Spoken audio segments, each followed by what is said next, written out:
Hello and welcome to Tech Talk, a ScoreVision Advantage podcast. My name is Evan. I am the video and motion graphics specialist here at ScoreVision. And today I'm joined with our Director of Technology, Ben Nourse, where we will be discussing the ins and outs of aspect ratios. Let's get right to the conversation. All right, Ben, thank you very much for joining me in this conversation about aspect ratios. Basically, to just get it started, wanted to what is aspect ratio? We have a lot of customers, a lot of people that want to know what exactly it is. So break it down for us. It's kind of a way for us to talk about the shape of, well, for our purposes, we're talking about the shape of your LED board usually, right? Like aspect ratio can mean a lot of things, means different things to different people, depending on what they do for a living. But for us, when we're talking about it, specifically in this context, we talk about it in all the contexts throughout our creative services and things like that at ScoreVision. But what we want to talk about today is what's it mean for the shape of your board? What's it mean for what content gets displayed on your scoreboard? And how it dictates the interaction between the images that go on your board and live video sources like a camera or an Apple TV or things like that. Absolutely. So we'll break that down here in a minute, but let's just say what exactly aspect ratio is first. So yeah. I have a couple notes here I just mentioned about it is the relationship between the width and the height. And the aspect ratio is two numbers, typically separated by a colon. Mm-hmm. Your first number is going to be your width, and the second number is going to be your height. And some of these examples that I kind of would say most people know about is like a high definition display, like a television, webbed, which is 16 by 9. That's kind of familiar. Other people might know 9 by 16, kind of that your TikTokers. Vertical. They're TikTokers, absolutely. So there's really two lanes of talking aspect ratios. And the reason I wanted to bring you into this conversation is that of what you mentioned and how it relates to the LED.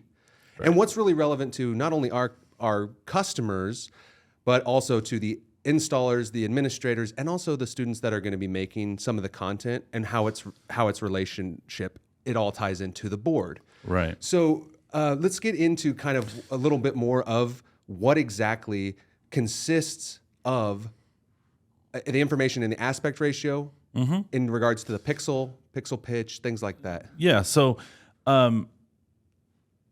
as you mentioned, it's a ratio, right? So 16 by 9, for every 16 pixels wide you go with your image, you're going 9 pixels tall. And it's essentially, it's describing a rectangle and how long the bottom line of the rectangle is versus the side of the rectangle. And as I mentioned, like when we're talking about your display up on the wall, it's setting what kind of content we can get up there at one time. So you said, a common aspect ratio or a common resolution for the people we familiar with, 1080p. That's 1920 pixels wide by 1080 tall. 4K is just double that in each direction. So those are what most people are going to be familiar with these days. So what we're working with as we're talking to prospects, as we're talking to customers, and even as we're talking to, say, a video services person with one of our customers is, what's that mean for what I can get on the board during my live production, during my game day production? A lot of times, so let's talk about like what you normally would want on there. For us, obviously there's scoreboard information. You're watching a game; it's critical to have that information up there. A lot of times there's engagement content, on-demand videos, live video. That stuff tends to be fitting that 16 by 9 aspect ratio as well. Usually when you're uploading a video out of your camera, it's going to be intended originally for playing on a television or a computer monitor. But the thing is, when you buy your LED, you're not necessarily buying the exact shape of what a TV what you'd expect to be for a TV.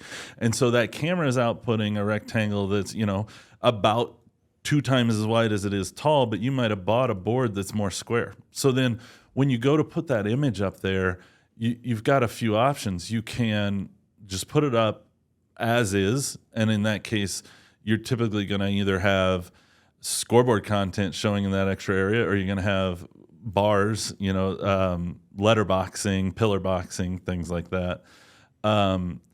Or you can warp the image to make it fill the whole area, but a lot of times that's not desirable either. And so when you're looking at what you want from your board, consider what you want up there, I guess would be the way to put it. Meaning, it's very common for partners that we work with that come into this from the AV integrator space to think, okay, we want to put up a 16:9 board, and there's nothing wrong with that. We have ways to get all that information that you need up there. When we come at it from our scoreboard partners, we're a lot more used to just filling the space that's necessary for a venue, and so a lot of times you'll see things that are 10 times as wide as they are tall, or giant ribbon panels, things like that. And so that dictates how your live video is going to interact with that board. Right. So you mentioned like a 16:9 being a pretty good standard. So if you wanted to buy a board, you got a 16:9 board. Right off the bat, you might think that's a pretty good idea because video is 16:9. I could fill that board completely to the edge, just like when you buy a TV. It's not going to fill. But the thing is, we are putting scores on the LED itself. So would you say that maybe having more like a taller or a more squared one you could fit in that 16:9 better? It's one of two things, or three things maybe. So one is, if you only ever intend to have the view on your scoreboard in your venue be something that looks like an ESPN feed, where the main content of that board is input from a live camera where you're showing the action, or you're showing a replay from what's just happened down on the floor, and you intend to have your a lower thirds, a graphic overlaid on the bottom of the image that's showing the score and all that information, then that may be, if that's your primary use, then 16:9 is fine. But a lot of times what we're selling for, we sell our advertising and fundraising functionality as a big part of what makes an LED board advantageous over an older fixed digit board is you have that dynamic digital advertising. You're generating revenue from that.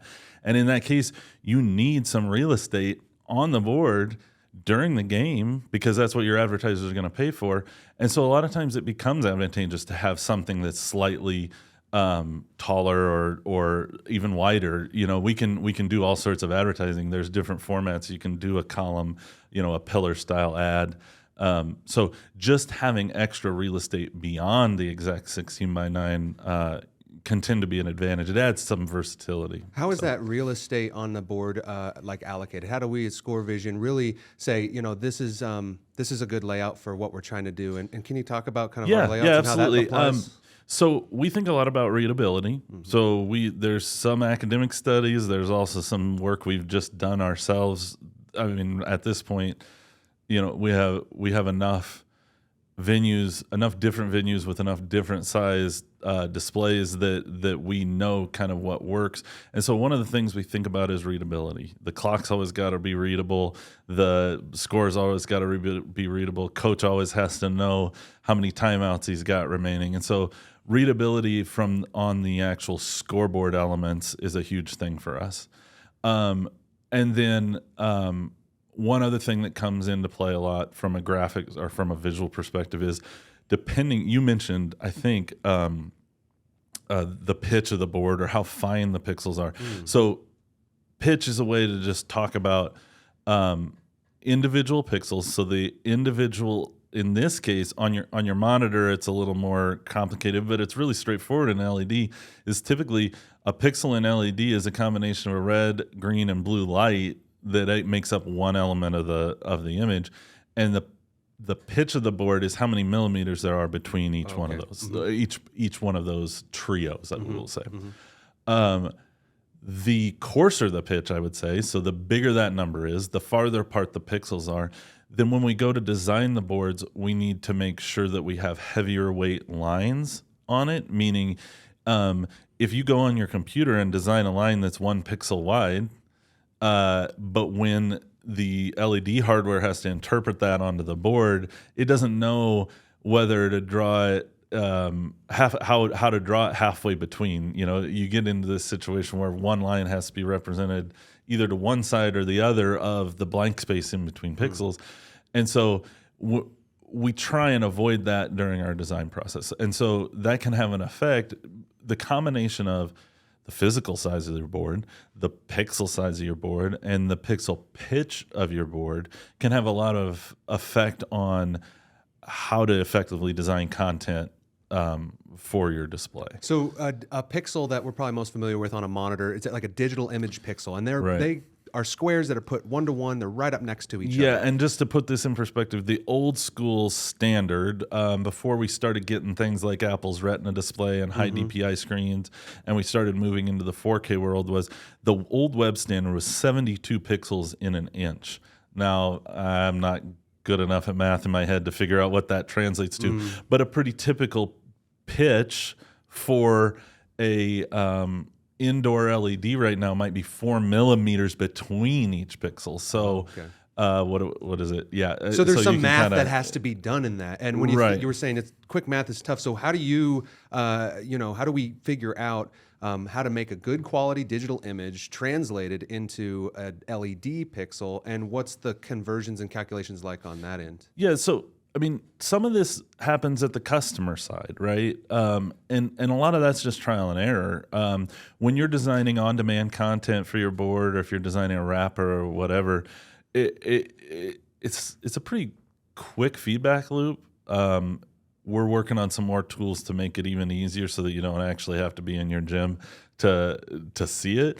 But so in general, yeah, you can experiment. When we're talking about designing our scoreboard graphics, where it's the stuff we're generating, again, it maybe in the beginning it was trial and error. There wasn't a ton of academic work or anything to reference there. Well, you had told me about your handy dandy pixel calculator. So, that's more. I was thinking you have this thing I've seen in this spreadsheet that's pretty wild. And tell me a little bit about how that developed. So the purpose of that, we get a lot of now that we're doing a lot of what we're calling takeovers, whatever you want to call it. ScoreVision kind of evolved from a company that was only really cared about selling you our own LED to a company where we're just interested in getting our software out there, letting customers experience the difference in our production software and in our scorekeeping software. So we do a lot of these takeovers now, and one of the things that comes up is what's it going to look like when I get it out there. So yeah, we have a calculator that we use here internally that helps us kind of visualize. We have a kind of a library of different layouts that we know are successful, that we've built through just experience in different venues. So again, it goes back to the combination of how big the board is, because it doesn't matter if it's 16 by 9. Like in some sense, 16 by 9 tells us, okay, well, if somebody puts live video up there, we're either going to have to do any of our information as an overlay, or the 16 by 9 area that's actually, when they go to put a video feed in there, is going to have to be shrinked a little bit, and it's going to have pillars on the side, black bars on the side, or you're going to be able to see our wrapper. One of the things we do pretty commonly is let that show through and let customers put branding back there. So we have this kind of library of everything from tall pillar-like displays to super wide displays that we have worked out through time. And so when somebody asks me, oh, what's that going to look like? I have a tool where it just references, okay, well, I can see now customer X has a board very similar to the size of yours. So here's kind of an example of what was done for them or what they requested. And we can so we can show a prospect or an incoming customer, like, okay, so here's probably the information you're going to be able to see on your board. And at this point, we've done it enough where there's not many features that you're going to be lacking no matter what the size is. Really, it's just how good is it for that live video experience? This calculating can get a little complex, so over time you've had some things, but we're talking about just basically orienting squares with inside squares. Absolutely, right? I mean, it gets muddied, but it really is just, does this rectangle fit inside this rectangle without overlapping? Okay, well, if it doesn't, then am I okay with it just not showing some information, or the opposite is, oh well, I'm gonna have to. Again, you've got three options when it doesn't: is let it overrun, let it warp the image, let the image overrun the available area, in which case you've kind of clipped the area, which is okay. I mean, that's what the solution was when we moved from the old 4:3 broadcast TV standard to 16:9. That was the solution. It became industry standard to just talk about the safe area in the image, because when you were broadcasting in 16:9, you didn't know whether the consumer is going to be getting a 4:3 image on their TV or a 16:9 image. And so the idea of that was, I mean, it was in the hands of producers and camera operators to keep the action in the center 4/3 area of that, the more square rectangle that people are used to with old CRT TVs. And so that's kind of what we can do there, is if we have to, if the customer needs to, we can crop in on that area. But our philosophy is always maintain the integrity of the image. Yeah. You know, like, you don't, especially when we talk about customers that have automated cameras like a Pixelot or something like that, we don't necessarily know that there's going to be a human intelligence directing that to keep it in there.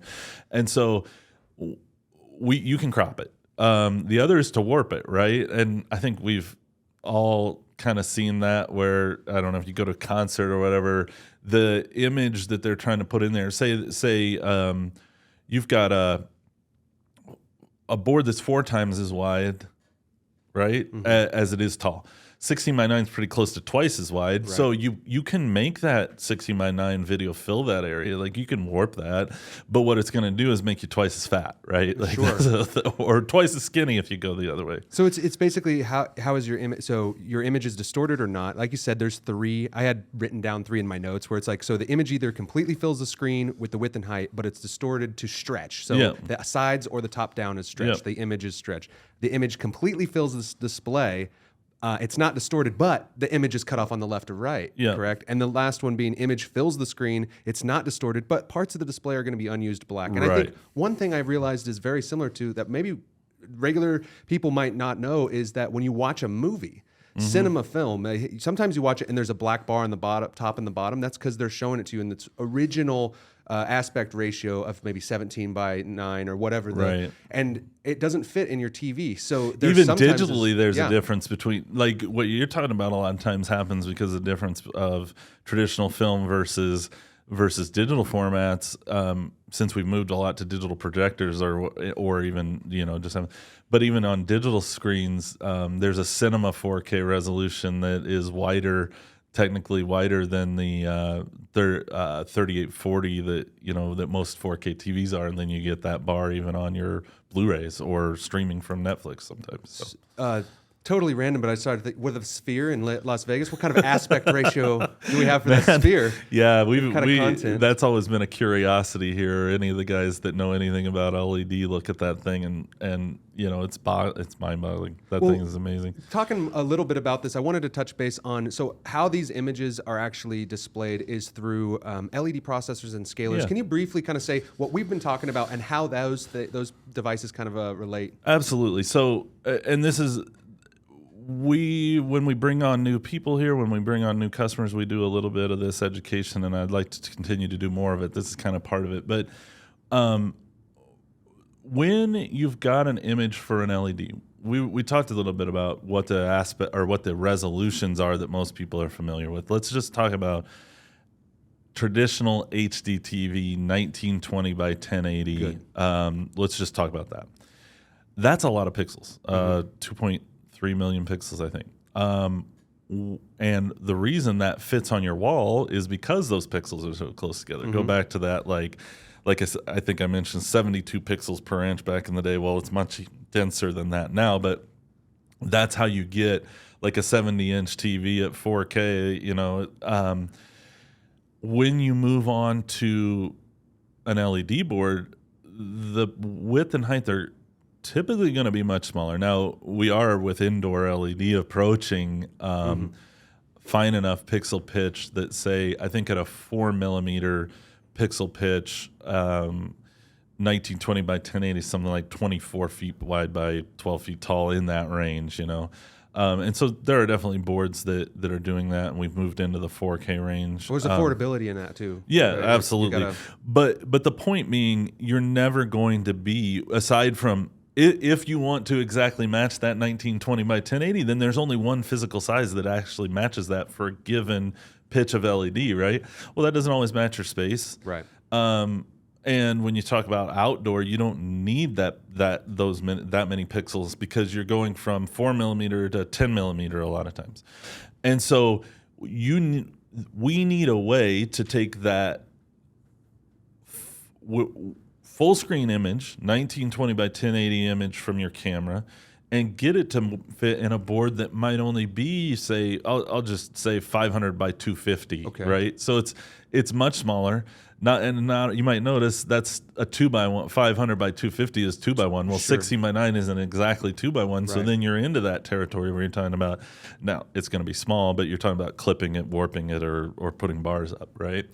So what the LED hardware lets us do is take our graphics, generate them at the actual size of your board, meaning if it's 500 by 250, we're actually drawing those scoreboard graphics 500 pixels wide at 250 pixels wide in that canvas size, so that every pixel on your screen is turning off and set on or off and setting the color of one light or one triode of lights, as I mentioned earlier, on your board. And that makes it a lot easier to talk. You don't have to guess as much as how your image on your computer or on your media player is going to translate to the LED. And that's where the design portion comes in, because I know what we're talking about is this. If your board's not big enough and you're trying to condense it down and put this image through there, you might have some small text that's like calligraphy or script, and it's just not legible at all. So if you're not doing it one for one, it works. All the equipment will let you scale this stuff, but you may not be able to predict the result. Right. So in general, we're going to choose, when we have the ability to do one for one, pixel on the screen to pixel on the wall. Can't always do that, and there's a lot of reasons not to do it, but that's just our general principle. So the LED hardware lets us say, whereas you might expect, if you were looking at what our media player, what our scoreboard machine is putting out, you might expect it to fill the full screen, but a lot of times it's only filling a quadrant, because that's how many pixels. It's only filling maybe a quarter, because that's how many pixels are actually making it up onto the wall anyway. And so between the hardware that we put in the rack and the software that we're putting on the machines in our rack, we are taking the images that you've uploaded to the ScoreVision cloud, and this is a similar principle no matter whether you're talking ScoreVision or somebody else. We're taking that, we're scaling it to fit the area in the board on your display that is intended for input, for like a live video input. Correct. And then we're positioning it in the right area on, we would call it a palette. So say you've got a 1920 by 1080 screen, but you're only 500 by 250, so you're going to be up maybe in the top left corner.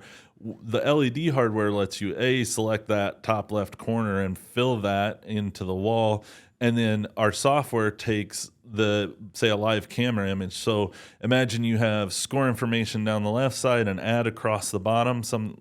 We call it our video scoreboard layout, and then live video in the top right corner. Between the software and the LED hardware, we're taking your full screen camera input, scaling it down, putting it in the right place to be layered over the top of your scoreboard graphics. So And so that's where you get into the what can you fit information wise on the board and still have your live video. That kind of segues a little into like the creative side of it. When you're creating an image for our board, like ScoreVision system takes video images at 16 by 9 MP4s. So typically a video creator for the board will just make their video in that standard. And then our layouts will have been made to work with whatever layout they use, whether it's Scoreboard video, Scoreboard media, ad media. We have a bunch of different layouts in there. So kind of going over that, just to kind of recap, like if someone wanted to figure out like what is their aspect ratio and what's the resolution of their board and how would they calculate that and vice versa, just to kind of get a sense of how would you go Well, about if you're that? in the process of buying a board, it's easy because you just ask your salesman, right? Good call. Good call. If it's something that you've had in for a while, then you have a few options. Again, you can talk to your salesman. We're not... most of them are friendly to us now. If you just ask them, well, how big is my board? Whoever you sourced it from originally, you can get it from there. You can get it from the documents. Most of the time, if you're a public institution, if you're a school, or whether it's public or private, you probably went through a planning phase where they will have had to provide drawings. So there's a lot of times you'll have drawings if you can find the right person. It just depends on how long ago that was. But we talk to a lot of people who just have that information. Good. Then I would say probably next, somewhere, these first ones all, as far as ease and accuracy, are fairly comparable. Then I would say if you're talking with us, a lot of times we can talk you through looking at your existing LED controller, because it's either going to be in the software you use to control that controller, or maybe even right on the front of the device, depending on brand and model. So we can a lot of times get it that way. Worst case, and we've had to do this a couple times, is talk people through actually counting the pixels on. Usually what you're doing is you're counting the pixels on a cabinet, on a single cabinet, just because of the way the LED is constructed. It's constructed in panels that make up the full image, but it's you count the pixels on a panel and then multiply it by how many tall and wide it is. Just straight up. Big pain in the butt, but it'll get you there. And the good thing, if you can get us close enough, we can usually figure it out because we know different manufacturers now. Sure. And then also, we're talking computers, so most of this stuff is going to be similar to the way people talk about, well, how much memory does it have, or how big is that? It's going to be in a power of 2. So if you tell me it's 129 pixels wide, well, no, it's probably 128 pixels wide. Yes. It's just always. Plus, so there's those common numbers that we can go. You tell me about rounding a lot and how that changes to fractional amounts of space, and that can get pretty complex. And honestly, it's ever evolving. I see with the technologies, it changes as the board changes. The pixel pitch goes down. I was talking to one of the planar guys saying they have down to I think 0.8 or maybe 0.18, and he says there's nobody that can afford that. And so eventually, maybe LEDs become more close to that digital imaging. And we've had this conversation going on for a long time, and we didn't cover everything I wanted to kind of touch base with on this. But looking back at this conversation, we're going to continue this conversation with our customers and within here at the office. What are some kind of takeaways, kind of main aspect ratio takeaways that kind of are crucial for people to understand within this business? I think there's a couple different things. One, and we talked about this a little bit, is like if we can help you as a prospect or someone who has a board understand how what you're buying is going to affect how the content shows up there, then that's part of the goal of this, right? And if you can't get that out of this conversation, then ask, I guess I would say. And likewise, what we talk about a lot is explaining to people who aren't in the video world, which is most of our athletic directors, right? Most of everybody, right? Most everybody in the game day operations, depending on the level of institution, isn't going to be a video service person, but kind of helping understand what those people are telling you when they're saying, well, yeah, there's going to be black bars up there unless you want me to screw up the image. So that's kind of our goal right now, is just trying to help people understand, like, I understand it's frustrated. You paid for that board, right?